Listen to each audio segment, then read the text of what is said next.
Can you believe it's been 20 years since Fairly Odd Parents Channel Chasers premiered? That's right, Channel Chasers premiered in 2004, and since part of the movie takes place 20 years in the future, i.e. right now, I figured what better time than now to go back and see. Does Channel Chasers still hold up? Let's take a look. The movie starts showing us a scene 20 years into the future, and adult Chester and adult AJ are fighting off some masked man chasing them down. They're trying to get a component to AJ's house, but they're caught, and the masked man is not letting them go. Chester punches the shit out of him so AJ can get away, but the masked man sends his hoverboard drone thing after AJ. He then laser traps Chester, and the hoverboard follows AJ all the way back to his house. The drone turns into a TV screen, confronts AJ in his own home, then freezes him remotely. Vicki shows up, and it's shown the masked man is working alongside her. What a traitor. Vicki takes the belt and takes over the entire world. Back to present day. Vicki is dreaming about murdering Timmy in different ways, and the news segment on her TV is discussing how TV is causing kids to do stupid, violent things by imitating things they see on TV. It's then revealed through a news broadcast that Timmy is attacking the city in a giant spaceship, completely terrorizing these innocent civilians because he saw something like it on a TV show. What the hell, Timmy? He eventually ruins his dad's chance at winning cleanest office of the year, and he also ruins his mother's $1 million real estate deal. That's not good. That's not good. The masked man time traveled back and is trying to track down Timmy while all these shenanigans ensue. Timmy's parents are rightfully pissed at him, and he doesn't seem to give a rat's ass. All he can do is watch TV and completely ignore his parents. So they decide to switch it to the Dictator channel. What kind of channel is that? Well, what? Timmy gets grounded, and the parents instantly bring Vicki over to babysit because they are going out for a night of fun. Timmy pleads with his parents. Please, he says. Vicki is evil, but they simply don't believe him, and they leave anyway. Vicki tries to murder Timmy immediately as soon as the door closes, and Timmy locks himself in his room, and his fairies say he ought to listen to his parents and actually not watch TV. But Timmy ignores Wanda and Cosmo and asks for a magic TV remote so he can go inside the TV instead. Therefore, he's not technically watching TV, and he's not breaking any rules. What a little dickbag. Timmy immediately takes his new remote, jumps into the TV, and leaves his fairies behind. He's literally channel surfing now, and he complains that the remote only has a channel up and channel down button, so he's gonna have to go one by one. Timmy starts out at Channel 1, which is a ripoff of the Jetsons, known as the Futurellis. He heads to a pizza joint to hassle some of the local patrons, and then heads on out to Channel 2, which is Carpet Critters, also known as the Rugrats. And they look so goddamn ugly. I think they're actually ridiculous looking. The babies are all just drooling and doing gross shit, and it seems Timmy is the only sentient baby, which makes it even creepier. Timmy shits himself, then wanders off to Channel 3, which is Heavy Hal, which is a play on Fat Albert. Timmy starts playing the Pooper Scooper, and he is extremely unimpressed and instantly wants to leave. He heads to Channel 4. Meanwhile, Vicki wants to check on Timmy in his room, and Cosmo tries to just murder her on the spot. Wanda decides that's not the best move and turns Cosmo into Timmy. Cosmo, disguised as Timmy, instantly strips and throws his clothes at Vicki, asking her to get out because he's naked, but Vicki chooses instead to take a child porn pic. What's she gonna do with this pic? Vicki, that's wrong. The masked man finds Timmy's house, but he's not much of a problem. He just gets blinded and falls out of a tree and doesn't really do anything right here. During all this, Vicki is inside vandalizing the Turner's home and actually calling Timmy's parents to blame it all on him. And meanwhile, Timmy made it to the channel that is playing Johnny Hunt, a play on Johnny Quest. Timmy pauses and erases a giant robot about to kill them all while he's here, and they give Timmy a giant gun as a reward, and he pieces out back to the real world. Once in the real world, Timmy gets careless when being confronted by his parents, drops the bazooka he got from the TV show, and blows the entire roof off of his house. He's a terrorist, confirmed. After all this, Cosmo and Wanda tell Timmy he has to be smarter and more mature because they won't be around forever. It's then revealed that Timmy will lose his fairies and forget they ever existed when he grows up. After blowing the roof off his parents' house, Timmy is rightfully grounded. His mom takes the magic remote out from his hands and gives it to Vicki. Timmy's dad actually tries to use Timmy's bazooka to blow up his neighbor's house, but it's out of bullets. That's still attempted murder. Timmy claims he didn't wreck the house, but of course his parents don't believe him, and Vicki gets away with it scot-free. After they all leave, Vicki sneaks back back in to snap another picture of Timmy while he's crying because she loves how miserable he looks. Sadistic. After all of this, Timmy decides he wants to live in the TV world forever, where he never has to grow up and he never has to lose his fairies. He wishes for a second remote just before the masked man can get to him, and Timmy leaves a goodbye note for his family, then goes into the TV while sucking the masked man in with him. The masked man ends up in the Strawberry Shortcake channel and he is not impressed. He tries to defend himself from the freaks, and Timmy ends up going to a different channel, the Peanuts, also known as Chucky Black. While there, Timmy gets the cops called on him for an assault he didn't commit, and they gas him out, so he ends up in a new channel, Space Vector, where they're fighting in space. They get sucked out of their spaceship into the blackness of space and actually fly into the masked man's invisible ship. The masked man reveals that he knows who Timmy is, and then he starts to suck them up into his ship. Meanwhile, Vicki uses the remote she stole from Timmy to control her TV at home and accidentally merges two TV shows together. She then looks at the TV guide and sees that it changes in the real world to represent the TV show that she merged together. She then finds a game show and accidentally sucks herself into the TV to be on the game show. They tell her she can't compete because she's only 16 and she needs to be 18, so she uses the remote to fast forward her life 2 years to become 18 years old and win $1 million.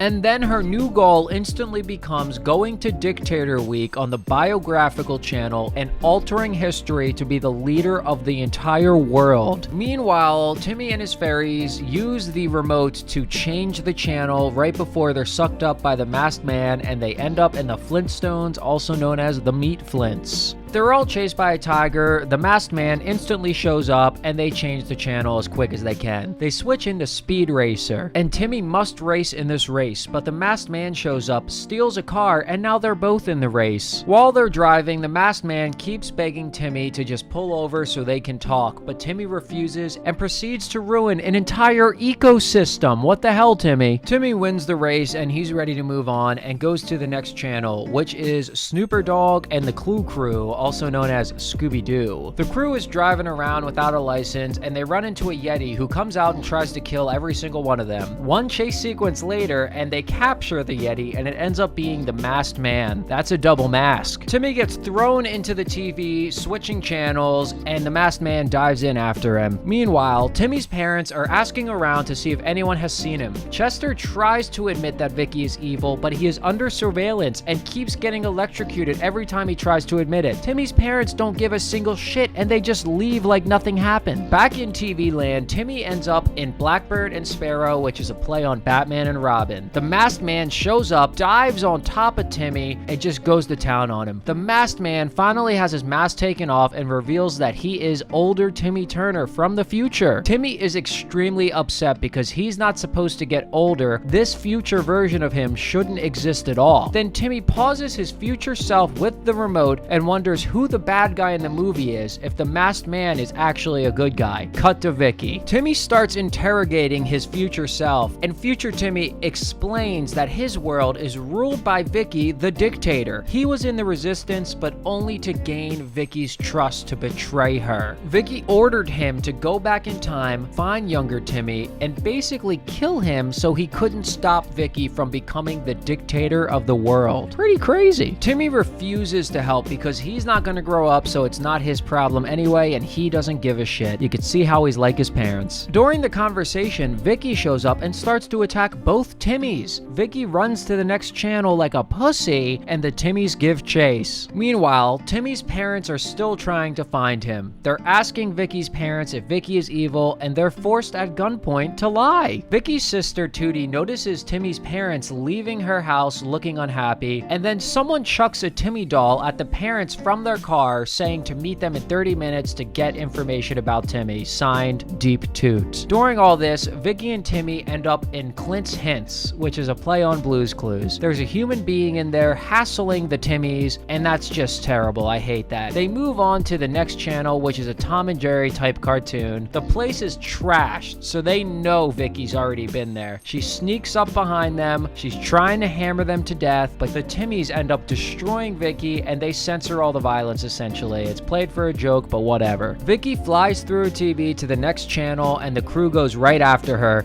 They end up in a Bugs Bunny type cartoon and then instantly leave to move on to the next channel, which seems to be some type of family Rudolph Christmas special. They're all fucking around in Santa's workshop and a bunch of reindeer fly by and poop all over them. Absolutely disgusting. A snowman comes to life and is instantly murdered by the Timmys, and while all this happens, older Timmy is busy reminiscing over watching this Christmas special, the one that they're in, with his parents. Older Timmy and younger Timmy share memories about their parents together, and young Timmy starts to wonder if his parents even know that he's gone. During all this, Timmy's parents are actually meeting with Deep Toot to try to find Timmy. Deep Toot is Vicki's younger sister, if that wasn't obvious, and she has pictures of Vicki trashing the Turner's house to prove it wasn't even Timmy who did it. She disappears right in front of his parents, and they want to find Timmy to apologize right away. They know wherever he is that he's for sure watching TV, so they know they need to get on TV. Back in TV land, the whole crew is in a show that looks like The Simpsons, and Vicki is messing with a nuclear power plant. Timmy can't find any useful adults to help, and Vicki spills toxic waste all over the goddamn city. Both of the Timmys end up escaping through a TV before the toxic waste can kill them. Now they switch to a show that looks like Sesame Street, and the puppets are absolutely insane. They instantly leave this world, rightfully so. Oh my god. Them going through the actual TV set is crazy looking. The gang ends up in the credits for a show called Karate Cows, which is a play on Ninja Turtles, and as the credits roll, it's bringing them into the show that Timmy was watching at the beginning of the movie, Mahu Mushi. Vicki pops up in the credits and starts shooting at our two Timmys, and older Timmy gets in the way of a bullet to save younger Timmy. When older Timmy was shot, his time travel belt was broken, which caused him to go back to present day very slowly. As adult Timmy is ripped back to the present, he inspires younger Timmy to change the future just before he disappears. Timmy gets extremely fucking pissed off because Vicki ruins every single thing in his life that he likes, and he's not gonna let her ruin anything else. They both go into Mahu Mushi, and it's about to be crazy. Meanwhile, Timmy's parents are at the Dimmadome Cable Company asking to get on the air to apologize to Timmy. Doug Dimmadome babbles incoherently, and the parents just sneak past him and start a live broadcast to all of cable. How do they do that? During all this, Timmy and Vicki are about to have a sick-ass Maho Mushi fight to the death, because it's now or never. The next channel is the Dictator channel, and they need to stop Vicki here. Vicki reveals she's actually a huge fan of Maho Mushi because it's where she learns all of her babysitting torture techniques, so she's gonna be an admirable opponent for Timmy. They fight for a while, they use the remotes to pump themselves up with roids, and then they fight a little bit more. Timmy ends up realizing that as long as Vicki has his magical remote, that he'll always be as strong as her and that he can never beat her. Timmy decides to start using the age up button on his remote to age himself slowly so he can forget his fairies, and Vicki loses the magic of the magic remote and he can beat her, which I think is really good growth for Timmy. He realizes that no matter how badly he wants to keep his fairies, the only way to move forward is by forgetting them. He ages past 16 and 17 and still has his fairies, which is pretty impressive, but as soon as he ages up to 18, the remote loses power and Timmy loses his memory. His fairies start to get called away by a taxi cab, and Vicki is about to curb stomp Timmy while he sits confused on the floor. Wanda tells Cosmo to quickly poof Timmy back to a younger age so he can remember his fairies and they don't have to get taken away forever. He makes Timmy too young by accident, Timmy shits himself, and then Cosmo corrects the mistake and turns him into the right age. Just before Vicki kills Timmy, both of his remotes regain power. He pauses her,